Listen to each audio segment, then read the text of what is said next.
ಸಾಧ್ಯತೆ, ಆವಿಷ್ಕಾರ ಆಗಲಿ, ತಂತ್ರಜ್ಞಾನ ಆಗಲಿ, ಕೌಶಲ್ಯತೆ ಆಗಲಿ. This is the way forward. ಹಾಗಾಗಿ ಇವತ್ತು ಈ ದಿಕ್ಕಿನಲ್ಲಿ ದಯಾನಂದ ಸಾಗರ್ ಸಂಸ್ಥೆ ಅದ್ಭುತ ಕೊಡುಗೆನ ಶಿಕ್ಷಣ ಕ್ಷೇತ್ರದಲ್ಲಿ ಕೊಟ್ಟಿದ್ದಾರೆ. It has grown by leaps and bounds. ಬಹಳ ಹೆಮ್ಮರವಾಗಿ ಬೆಳೆದಿದೆ. ಹಾಗಾಗಿ ಇವತ್ತು ದಯಾನಂದ ಸಾಗರ್ ಅಂತ ಸಂಸ್ಥೆಯ ರೀತಿಯಲ್ಲಿ ಎಲ್ಲ ಕಡೆಯೂ ಗುಣಮಟ್ಟದ ಶಿಕ್ಷಣ ಸಿಗಬೇಕು ಮತ್ತು ಇನ್ನೂ ಹೆಚ್ಚಿನ ಸಾಧನೆಯನ್ನು ಮಾಡಬೇಕು. ಇವತ್ತು ಅಮೆರಿಕ ಏನಾಗಿದೆಯೋ ನಮಗೆ ಗೊತ್ತಿದೆ. It's all because of education. ಬೇರೆ ಇನ್ನೇನು ಅಲ್ಲ. It has become A destination of talented people. ಅದೇ ರೀತಿ ನಮ್ಮ ಕರ್ನಾಟಕವನ್ನು ಡೆಸ್ಟಿನೇಷನ್ ಆಫ್ ಟ್ಯಾಲೆಂಟೆಡ್ ಪೀಪಲ್ ಆಗಬೇಕು. ಇಡೀ ಪ್ರಪಂಚದ ಪ್ರತಿಭೆಯನ್ನು ಸೆಳೆಯೋ ರೀತಿಯಲ್ಲಿ ಈಗಾಗಲೇ ಆಗಿದೆ ಬೆಂಗಳೂರು. ಆದರೆ ಇನ್ನೂ ಭಾಳಷ್ಟು ಹೆಜ್ಜೆಗಳನ್ನು ಮುಂದೆ ಹಾಕಬೇಕಾಗಿದೆ. ಈ ದಾರಿಯಲ್ಲಿ ನಮ್ಮ ಸ್ಥಳೀಯವಾಗಿಯೂ ಈ ದಿಕ್ಕಿನಲ್ಲಿ ಒಂದು ಚುನಾಯಿತ ಪ್ರತಿನಿಧಿಗಳು ಬಹಳ ಪರಿಣಾಮಕಾರಿಯಾಗಿ ಕಾರ್ಯನಿರ್ವಹಿಸುವಂಥ ಕರ್ತವ್ಯ ಇದೆ. ಹಾಗಾಗಿ ಶಿಕ್ಷಕರ ವಿಚಾರದಲ್ಲಾಗಲಿ, ಶಿಕ್ಷಣ ವಿಚಾರದಲ್ಲಾಗಲಿ ಇವನ್ನ ಬಹಳ ಪ್ರಬಲವಾಗಿ ಪ್ರತಿನಿಧಿಸುವಂಥ ವ್ಯಕ್ತಿ ಬೇಕಾಗುತ್ತೆ. ಈಗಾಗಲೇ ವಿಚಾರದಲ್ಲಿ AP ರಂಗನಾಥ್ ಅವರು ಕಳೆದ ಬಾರಿನೂ ಸ್ಪರ್ಧೆ ಮಾಡಿದರು. ಸಣ್ಣ ಅಂತರದಲ್ಲಿ ಸೋತಿದ್ದಾರೆ.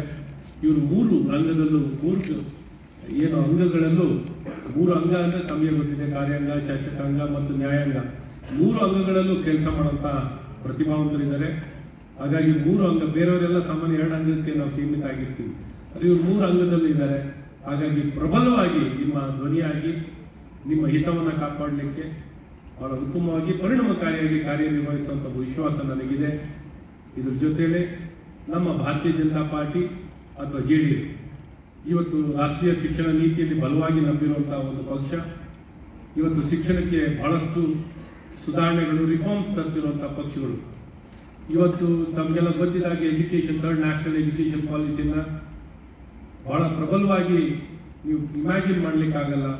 ಇಷ್ಟು ರಿಫಾರ್ಮ್ಸ್ ಏನಾರ ನಮ್ಮ ಸಮಾಜದಲ್ಲಿ ತರಲಿಕ್ಕೆ ಸಾಧ್ಯವಿದೆಯೋ ಅನ್ನುವಂಥ ಕಲ್ಪನೆ ಮೀರಿ ಇವತ್ತು ರಿಫಾರ್ಮ್ಸ್ನ ತಂದಿರುವಂಥ ಪಕ್ಷ ಮತ್ತು ನಾಯಕತ್ವ ಇರುವಂಥ ಪಕ್ಷ ಅಂದರೆ ಭಾರತೀಯ ಜನತಾ ಪಾರ್ಟಿ. ನಮ್ಮೆಲ್ಲರ ನೆಚ್ಚಿನ ಪ್ರಧಾನಮಂತ್ರಿಗಳಾದಂಥ ನರೇಂದ್ರ ಮೋದಿ ಅವರ ನಾಯಕತ್ವದಲ್ಲಿ ಬಿಗ್ ರಿಫಾರ್ಮ್ಸ್ ಇನ್ ಎಜುಕೇಷನ್ ಫೀಲ್ಡ್ನಲ್ಲಿ ತಂದಿದ್ದೀವಿ. ಆ ದಿಕ್ಕಿನಲ್ಲಿ ಇಡೀ ದೇಶದಲ್ಲಿ ಪ್ರಥಮವಾಗಿ ಅನುಷ್ಠಾನವನ್ನು ಮಾಡಿದಂಥ ರಾಜ್ಯನೇ ಕರ್ನಾಟಕ. 3 ವರ್ಷ ಆಯಿತು. 21ನೇ ವರ್ಷದಲ್ಲೇ ಇಯರ್ 21ನಲ್ಲೇ ನಾವು ಇಂಪ್ಲಿಮೆಂಟ್ ಮಾಡಿದ್ರು. ಆ ಇಂಪ್ಲಿಮೆಂಟೇಷನ್ ನೀವು ನೋಡಬೇಕು. It is very holistic. ಏನೆಲ್ಲ ಶಾರ್ಟ್ ಕಮಿಂಗ್ಸ್ ಇತ್ತು, ಏನೆಲ್ಲ ಚಾಲೆಂಜಸ್ ಇತ್ತು, ಈ ಎಲ್ಲ ಚಾಲೆಂಜಸ್ನ ಅಡ್ರೆಸ್ ಮಾಡೋ ರೀತಿಯಲ್ಲಿ ಶಿಕ್ಷಣದಲ್ಲಿ ಬಹಳ ದೊಡ್ಡ ಚೇಂಜಸ್ನ ತರುವಂಥದ್ದಾಗಿತ್ತು. ಹಾಗಾಗಿ ಎಫೆಕ್ಟಿವ್ ಆಗಿ we need to compete with entire world. Quality of education ಎಲ್ಲಿದೆ ಅಂತ ನೀವು ನಾನು ಕೇಳಿಸ್ಕೊಂಡ್ಬಿಟ್ರೆ ಆಶ್ಚರ್ಯ ಆಗ್ತೀರ. Probably will be surprise. ನೀವು ಗೂಗಲ್ ಮಾಡಿ ಚೆಕ್ ಮಾಡ್ಬೋದು ಎಷ್ಟು ರಿಫಾರ್ಮ್ಸ್ ಮಾಡಬೇಕಾಗಿದೆ ಅಂದರೆ ಎಷ್ಟು ಮಾಡಿದ್ರು ಸಾಲಲ್ಲ. ಹಾಗಾಗಿ ಓದೋದು ಮಕ್ಕಳೇ. ಆದರೆ ಆ ಓದೋ ಮಕ್ಕಳಿಗೆ ಶಿಕ್ಷಣ ಸಂಸ್ಥೆ ಅದ್ಭುತವಾಗಿ ಕಟ್ಟಿರ್ಬೋದು ಅಥವಾ ಬೆಸ್ಟ್ ಇನ್ಸ್ಟಿಟ್ಯೂಷನ್ ಇರ್ಬೋದು. ಅದರಲ್ಲೂ ರೈಟ್ ಮೆಥಡ್ಸಲ್ಲಿ, ರೈಟ್ ವೇನಲ್ಲಿ ಲರ್ನಿಂಗ್ ಆ್ಯಂಡ್ ಟೀಚಿಂಗ್ ಆಗಲಿಲ್ಲ ಅಂದ್ಕೊಳ್ಳಿ, ಟು ದ ಅಚೀವಬಲ್ ಲೆವೆಲ್ಸ್ ನಾವು ಅಚೀವ್ ಮಾಡಲಿಕ್ಕಾಗಲ್ಲ. ಹಾಗಾಗಿ ಇವನ್ನೆಲ್ಲವನ್ನು intervention as a government it's a big role, big responsibility ಇರುತ್ತೆ. ಇದನ್ನು ಕಾರ್ಯನಿರ್ವಹಿಸುವಂಥ ಪ್ರಯತ್ನದಲ್ಲಿ ಇವತ್ತು ನಾವು ನ್ಯಾಷನಲ್ ಎಜುಕೇಷನ್ ಪಾಲಿಸಿ ಮೂಲಕ 3rd national education policy, it is not the first education policy, it is the 3rd national education policy after 36 years ಇದನ್ನು ತರ್ತಿರುವಂಥದ್ದಿದೆ. ಹಾಗಾಗಿ long ಗ್ಯಾಪಲ್ಲಿ ತಂದಿರುವಂಥದ್ದು.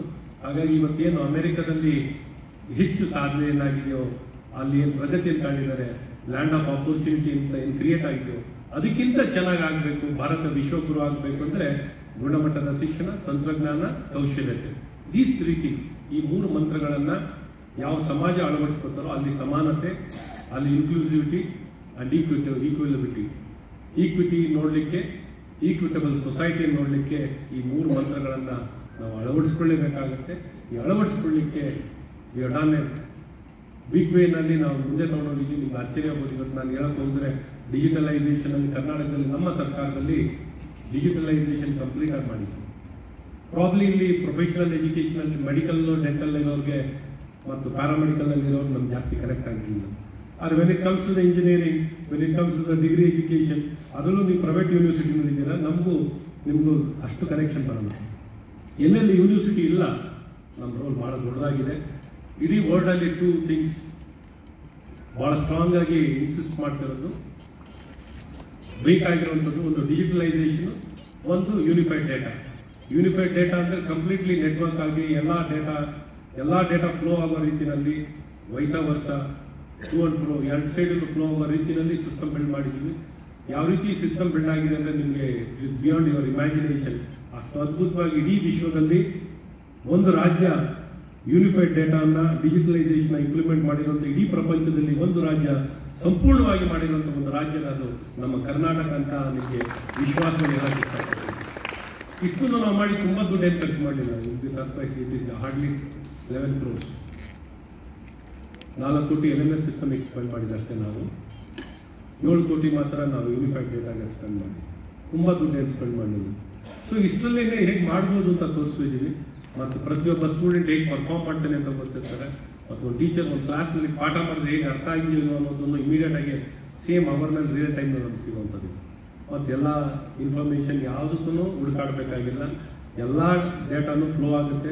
ನಿಮ್ಮ ಅರ್ಲಿಯರಾಗಿ ಮಾಸ್ ಕಾರ್ಡ್ ಸಿಸ್ಟಮ್ ಎಲ್ಲ ಇದೆ. ನಮಗೆ ಡಿಜಿಟಲ್ ವ್ಯಾಲ್ಯೂಯೇಷನ್ ಎಲ್ಲ ಕಡೆನೂ ಡಿಜಿಟಲ್ ವ್ಯಾಲ್ಯೂಯೇಷನ್ ಸಿಸ್ಟಮ್ ತಂದಿದ್ದೀವಿ. ನಮ್ಮ ಯೂನಿವರ್ಸಿಟಿಗಳು ರನ್ ಮಾಡೋ ಮಾಡಲ್ ನಿಮ್ಗೆ ಏನೋ ಕೇಂದ್ರ ಆಶ್ಚರ್ಯ ಆಗುತ್ತೆ. 2 ಕೋಟಿನಲ್ಲಿ ಒಂದು ಯೂನಿವರ್ಸಿಟಿ ರನ್ ಮಾಡೋದು ಮಾಡಿದ್ವಿ. 25 ಸ್ಟಾಫ್ ಇದ್ರೆ ಒಂದು ಅಫಿಲಿಯೇಟೆಡ್ ಯೂನಿವರ್ಸಿಟಿ ಹೆಸರು ಮಾಡಿದ್ವಿ. ಇವೆಲ್ಲವೂ ಸಿಂಪ್ಲಿಫೈಡ್ ಮಾಡಲನ್ನು ಮಾಡಿದ್ವಿ. ಇವೆಲ್ಲ ಆಶ್ಚರ್ಯನೂ ಆಗ್ಬೋದು. ಇವೆಲ್ಲವೂ ತೊಗೊಂಡು ಮುಂದಕ್ಕೆ ಹೋಗಿರುವಂಥ ಕೆಲಸಗಳನ್ನು ಮಾಡಿದ್ವಿ. ರೆವಲ್ಯೂಷನ್ ತಂದಿದ್ದೀವಿ. ಇನ್ನು ಎಷ್ಟು ತಂದರೂ ಸಾಲಲ್ಲ. ಇದೆಲ್ಲವೂ ಎಫೆಕ್ಟ್ಗಳು ನೀವು ನೋಡಬೇಕಂದ್ರೆ ಭಾಳ ಸಮಯ ತಗೊಳುತ್ತೆ. ನಮ್ಮ ಸರ್ಕಾರದಲ್ಲೂ 25 ಹೊಸ ಯೂನಿವರ್ಸಿಟಿ ಕೊಟ್ಟಿದೆ. ಸರ್ಕಾರದಲ್ಲಿ 12 ಮಾಡಿದ್ದು, ಪ್ರೈವೇಟ್ನಲ್ಲಿ ಒಂದು 13 ಯೂನಿವರ್ಸಿಟಿ ಕೊಟ್ಟಿದೆ. ಸೊ ಎಲ್ಲ ಕಡೆಯೂ ಆಪರ್ಚುನಿಟಿ, ಬಿಕಾಸ್ ಡಿಸೆಂಟ್ರಲೈಸ್ ಆಗಬೇಕು, ಆಟೋನಮಿ ಸಿಗಬೇಕು, ಫ್ರೀಡಮ್ ಸಿಗಬೇಕು. It is not just academic autonomy, governance autonomy ಸಿಗಬೇಕು. ಸೊ ಇಷ್ಟೆಲ್ಲ ಸಮಾಜದಲ್ಲಿ ನಮ್ಮ ದೇಶ ಚೆನ್ನಾಗಾಗಬೇಕು, ಎಕಾನಮಿ ಚೆನ್ನಾಗಿ ಬೆಳಿಬೇಕು, ಸೋಷಿಯಲಿ, ಪೊಲಿಟಿಕಲ್